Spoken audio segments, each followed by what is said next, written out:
نايلوم عند فيلم ناز جمر حنت نشتي ليلتي أوزل على دربي نحل نوح جنب خوينا أعدوا بسنسلة تعسيرنا تورورتين كلايو نتسحل فليتي انتي كم زكات أما أصبغ أخت ذكرو كوانت زي كالت صبغ نمر عكدان تخلينا كم زلان رأسها دما أزي قرص أخم زلون تردا أبتي تذكروا دما نايليتو جز مسل ترقيتي ما لسانيرو كابت جنب المهدام قوريصات اللعال مجمريا جن نايدنس سقوم تمسامعت كم زدكست تمثل كل تسوت نابت مدك أسخف لمساعته اتحادة كواتهم كتنكفاي فتن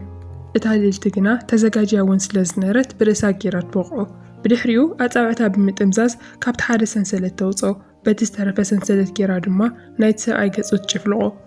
السواي بتعمل سلستنادده بقطعنا مريتي دربيا نساقنا كاوت أوبرا مغارك أروسيا عين نايت وتادر توقو التخدينات وزنمرت نوحنا يمرع خدانجن نمكلاس زي انقفاتنا خونا ينيرو اتكالاي وتادر دما قص أمس هارما نصاب تلقاقامي بيت مغارك أرنايت أوبرا جيرات وقو بيت سنسلة جيرا دما تودقو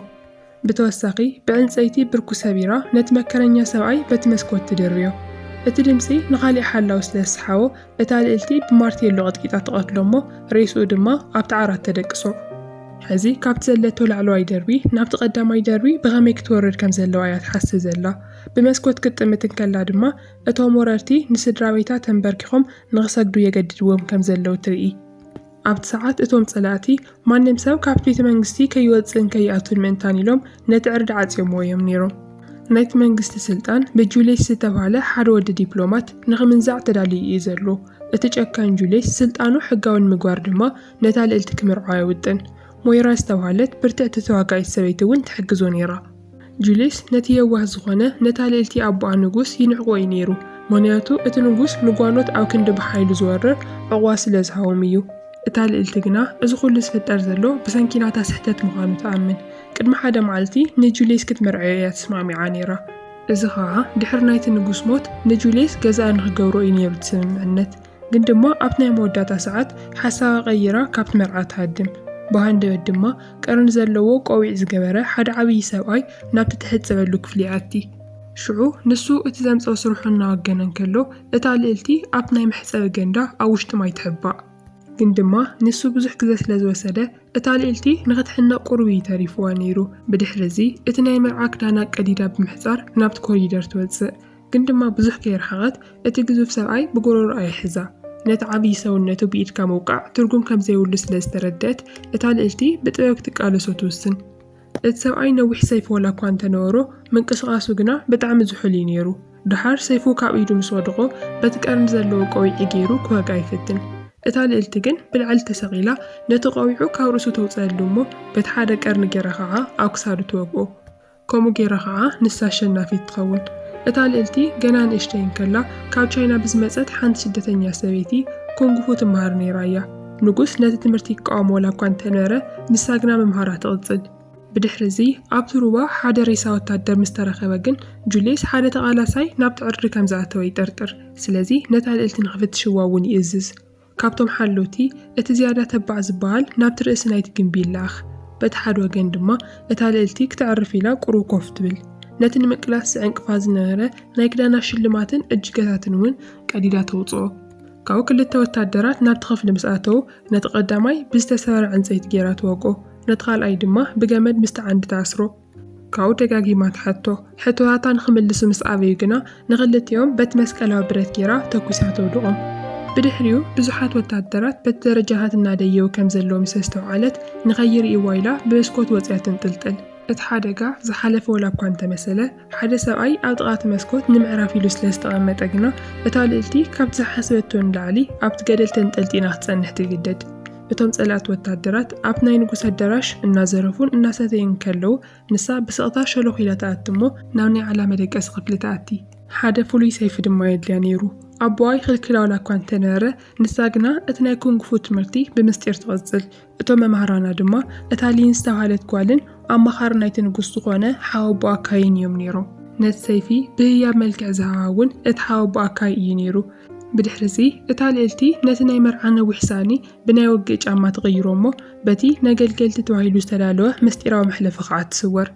بخاري قص دما اتا بجراف التواقع سبيتي ترى تادر زي كونس نجوليس أفكاري تونيا نيرا እትዓመፀኛ ጁልየስ ስልጣን ምስ ሓዘ ሽዑ ንሽዑ ነታ ኣረጋዊ ንጉስ ክሓርዶ እዩ ዝሓስብ ዘሎ ንሳቶም ኣብ ምስዕ ዓም ተጸሚዶም እንከለዉ ከዓ እታ ልዕልቲ ብመንደቕ ገይራ ክትወጎም ትፍትን ግን ድማ ትኹረቶም ፋሒሉ እዩ ከዓ ነይሩ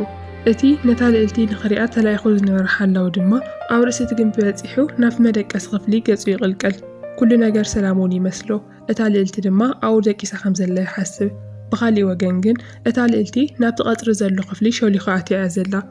ብወርቃዊ ድርዒ ዝተሸፈነ ሓደ ዓብዪ ወታደር ደው ኢሉ ምስ ረኣየት ብጣዕሚ ትስንብድ መጀመርያ ጥርሑ ዝቖመ ድርዒ መሲልዋ ነይሩ ግን ድማ እቲ ወታደር ናይ ሓቂ ሰብኣይ ነይሩ እቲ ሰይፉ ድማ ካብቶም ዝሓለፉ ጸላታ ብዝያዳ ዝዓበየ እዩ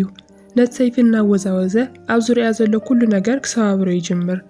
እቲ ዝተኸደኖ ድርዑ እውን ብጣዕሚ ሓያል ስለ ዝነበረ ብሰይፊ ክትወግኦ ይከኣለትን ቀስ ብቐስ ግን እታ ልዕልቲ ኣብ መንጎ ዳዋን ኣብ መንጎ እጋሩን ክፍቲ ዘለዎ ቦታታት ትረክብ እቲ ወታደር እኳ እንተቆሰለ መጥቃዕቱ ግና ይቋረፀን ስለዚ እታ ልዕልቲ ናይ ዘይቲ ጧፍ ኣብ ልዕሊኡ ሰቢራ ሓውተ እንድደሉ በቲ ሓደ ወገን ድማ እቲ ናብ ላዕሊ ደይቡ ዝነበረ ሓላዊ ናብ ታሕቲ ወሪዱ እታ ልዕልቲ ኣብ ላዕሊ ደቂሳ ከም ዘላ ፀብፃብ ይሕልፍ ጁልየስ እውን ኩሉ ደርቢ ተፈቲሹ እቲ ቀታሊ ዝበሎ ሰብ ክትሓዝ ከም ዘለዎ ይእዝዝ ኣብ መንጎ እዚ ሓደ ካብቶም ኣዘዝቲ ሰራዊት ነታ ንጁልየስ ኣፍቃሪቱ ምስ ፀረፋ ንሳ ሽዑ ንሽዑ ብጅራፋ ጌራ ጎረርኡ ትሓርዶ ሙሉእ ሰራዊት ድማ ናብቲ ግንቢ ሰፊሮም ይኣትዉ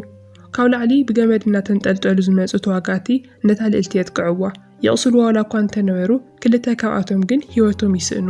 ነቶም ቀዳሞት ጉጅለ ወታደራት ድማ ክቢ ነገር ናብ መሬት ብምሽንዳው ተንሸራቲቶም ከም ዝወድቁ ትገብር ንሳ ግን ኣብ ልዕሊ ዋልትኦም እናረገፀት ብቐሊሉ ትሓልፍ ካብቶም ዝቕፅሉ ጉጅለ ከዓ ነቲ ሓደ ተወግኦ ነቲ ሓደ እግሩ ትሰብሮ ነቲ ሓደ ድማ ብገመድ ተንጋሕጢጡ ከም ዝንጥልጠል ገበረቶ ግን እቲ ችግር ሕዚ እውን ተወሳኽቲ ካልኦት ተዋጋእቲ እናመፅዋ እዮም ነይሮም ሓደ ማርቴሎ ዝሓዘ ዓብዪ ሰብኣይ ነታ ልዕልቲ ክሓንቃ ይጅምር ንሳ ብሰይፊ እንተወግአቶ እኳ ንሱ ግና ፈፂሙ ክዓርፍ ኣይከኣልን ኣብ መወዳእታ ግን ርእሱ ንክትወግኦ ትግደድ ብኩሉ ኣንፈት ወታደራት ምስ ከበዋ ድማ እቲ ኩነታት ዝገለደ ይኸውን ብሂወታ ክሕዝዋ ትእዛዝ ስለ ዝነበረ እምበር ካብ ሞት ዝተርፈሉ ምኽንያት ኣይነበረን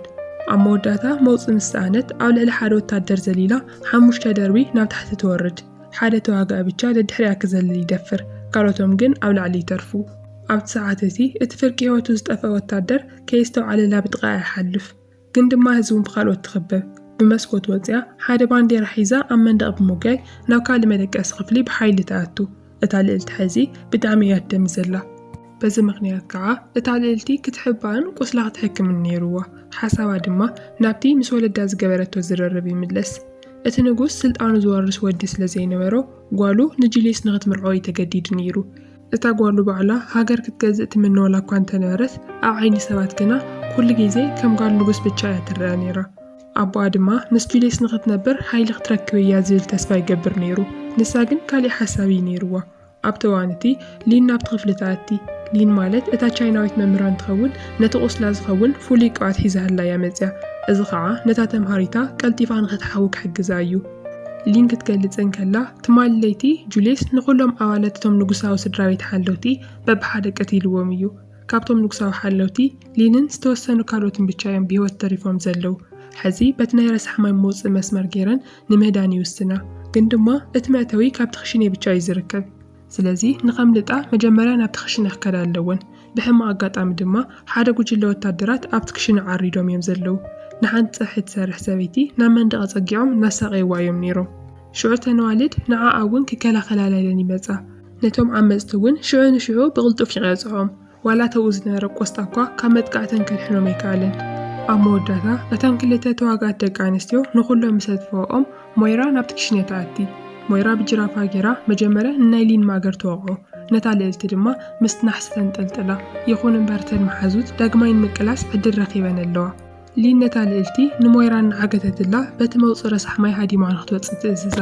ሽዑታ ልዕልቲ በቲ ጓሓፍ መውፅእ ጌራ ምስ ሓለፈት ናብቲ ስድራቤታት ተኣሲሮምሉ ዝነበሩ ቤት ማእሰርቲ ብምስጢር ተኣቲ እቶም ሓለውቲ 3 ሰካራማት እዮም ነይሮም እታ ልዕልቲ ድማ ባዕላ ቁሩ ድሕሪ ምስታይ ብዘይ ምንም ፀገም ንኹሎም ተጥፍኦም ኣቦኣ ጓሉ ከምዚ ኢላ ብዙሑል መንፈስ ኮይና ሰብ ክትቀትል ትኽእል እያ ኢሉ ሓሲቡ ይፈልጥን ነይሩ ግን ድማ እቲ ናይ ተስፋ ግዜ ከዓ ነዊሕ ክፀንሕ ኣይከኣለን ሓደ ሰብ ነታ ልዕልቲ ብድሕሪት ወቂዑ ድቓ እሞ ኣብቲ ናይ ንጉስ ኣዳራሽ ኮይና ከዓ ትነቅሕ ሊን እውን ቀዲማ ተታሒዛ እያ ነይራ ጁልየስ ንገጻ ክትንክፋ ምስ በለ ኣጻብዕት ክነክሶ ቁሩይ ተሪፍዋ ነይሩ እታ ዓመፀኛ ጁልየስ ግና ሕዙን ተስፋ ከይቆረፀ ነታ ልዕልቲ ንኽመርዓዋ እዩ ዝደሊ ዘሎ። እታ ልዕልቲ ግና ደፊሩ እንድሕር ዳ ተመርዒዋ ህይወቱ ናብ ሲኦል ከም እትቕይሮ ተጠንቅቆ። ጁልየስ በዚ ስለ ዝተሰከፈ ነታ ዘይትእዘዝ ጓል ኣብ ክንዲ ብምርዓው ንዓኣ ቀቲሉ ነታ ንእሽተይ ሓፍታ ቫዮሌት ንኽመርዓዋ ይሓስብ። ኣብቲ ሰዓት ብሃንደበት እታ ልዕልቲ ናቶም ትኹራት ንምስራቕ ኢላ ጫውጫውታ ትፈጥር። ሽዑ ሊን እውን ንቫዮሌት ሒዛታ ካብቲ ኣዳራሽ ተምልጥ። እታ ልዕልቲ ድማ ብመስኮት ተደርብያ ካብታ ኣዝዩ ነዊሕ ቁመት ዘለዎ ግንቢ ናብ ማይ ትወድቕ። ሽዑ ከም እምኒ እናጠሓለት ከላ ናይ ንእስነት ትዝታኣ ዳግማይ ንጹህ ንኽከውን ይሕግዛ። ኣብ ትሕቲ ማይ ዝነበረ በሊሕ እምኒ ተጠቒሞ ከዓ ነቲ እዳዋ ተኣሲሩሉ ዝነበረ ገመድ ትቖርጾ እሞ ናብ ላዕሊ እናሓመሰት ትወፅእ። ብኻሊእ ገጽ ጁልየስ ኣብ ቤተ መንግስቲ ውሽጢ ኮይኑ እቲ ናይ መርዓ ስነ ስርዓት ብፍጥነት ንኽዳሎ ይእዝዝ። ግን ድማ መጀመርያ ነቲ ሓዳሽ መርዓቱ ዝኾነት ንእሽተይ ሓፍታ ነታ ልዕልቲ ቫዮሌት ክረኽባ ኣለዎ። እታ ልዕልቲ እውን ንሓፍታ ትእልሻ እያ ዘላ። ኣብ መንገዳ ድማ ምስ ሓደ ወታደር ትጋጠም። ግን ድማ ኣብ ሰዓት እዚ ቫዮሌት ባዕላ ሓደ ሙሉእ ድርዒ ኣብ ርእሲ እቲ ወታደር ብምድርባይ ናብ መሬት ንኽወድቕ ትገብሮ። ምስሊን እውን ዳግማ ይረኸበ እሞ ሰለስተየን ናብ ሓደ ምስጢራዊ ናይ ጿር መኽዘን ይወርዳ። ወታደራት ነቲ ዕርዲ እናዕነውዎም ከለዉ እተን ተዋጋእቲ ደቂ ኣንስትዮ ናይ ቆርበት ድርዒ ይኽደና። ሽዑ እታ ልዕልቲ ሰይፋ ትሕዝ፣ ሊን ድማ ፍሉይ ቀስታ ተዳሉ። ቫዮሌት ግን ገና ንውግእ ኣይተዳለወትን ዘላ። ናታ ስራሕ እቶም ጸላት ከይሕዝዋ ምሕባእ ብቻ እዩ ነይሩ። ጁልየስ ድማ ባዕላ ኣሊሹ ነታ መርዓቱ ክረኽባ ስለ ዘይከኣለ ነታ ኣደ ልዕልቲ ዝኾነት ነታ ንግስቲ ከገድዳን ከሳቕያን ይጅምር። ሽዑ ጁልየስ ንቫዮሌት ንምጽዋዕ ኢሉ ነታ ንግስቲ የሳቕያ ኣብ ዝነበረሉ እዋን ናይ ውግእ ድምፂ ካብ ደገ ይሰምዕ። እታ ልዕልቲ እናደጋገመት ካብ ሞት ብምምላጥ ክትመጽእ ከላ ናይ ጁልየስ ሰራዊት እውን ከዓግትዋ ኣይከኣሉን። በተለይ ድማ ሊን በቲ ናይ ሰይፊ ዝቕይር ፍሉይ ቀስታ ጌራ ትሕግዛ ስለ ዝነበረት እዚ ንዕኦም ቀሊል ኣይነበረን። ቫዮሌት እውን ስቕ ኢላ ኣይተቐመጠትን። ነቶም እሱራት ረኺባ ነቲ ሓወባኣ ዝኾነ ካይ ካብ መእሰሪኡ ትፈትሑ። ብድሕሪ እዚ ግን እተን ኣዋልድ ብኸቢድ ብረት ዝለበሱ ወታደራት ይኽበባ። ግን ድማ እታ ተመክሮ ዘለዋ ልዕልቲ ነቲ ክትጥቅዐሉ ትኽእል ቦታታት ትፈልጥ ስለ ዝነበረት እናለለየት ብምውቃዕ ትስዕሮም። ጁልየስ ድማ ኣብ መወዳእታ ንቫዮሌት ረኺቡ ብቕልጡፍ ምኽምርዓዋ ይወስን። እተን ተባዓት ኣዋልድ ግና ሕዚ እውን ምሕረት የግበራን። ነቶም ናይ ጸላኢ ሰራዊት እናሰንጠቓ ንቕድሚት ይኸዳ ኣለዋ። ሊን ምስቲ ዝተፈትሐ ነታ ልዕልቲ ሓወባኣ ዝኾነ ካይ ብምዃን ነቶም ኣብ ውሽጢ ዝነብሩ ሓለውቲ ክገጥምዎም ይጅምሩ። በቲ ካልእ ወገን ድማ ሞይራ በቲ ወትሩ ዘይፍለያ ጅራፋ ጌራ ነታ ልዕልቲ ንመወዳእታ ግዜ ክተጥፍኣ ትዳሎ። እቲ ንጉስ ከዓ ናይ ጁልየስ ሰይፊ ንምምዛዕ እኳ እንተፈተነ ጁልየስ ግን ከብዲ ውግእ ኣቢሉ የቕስሎ። ኣብቲ ምስ ሞይራ ዝነበረ ቃልሲ እታ ልዕልቲ ሰይፋ ዋላ እኳ እንተወድቓ ግን ድማ ብጣዕሚ ቀሪባ ነቲ ናይ ሞይራ ጅራፍ ተጠቒማ ጎራሮኣ ብምጥምዛዝ ትቐትላ።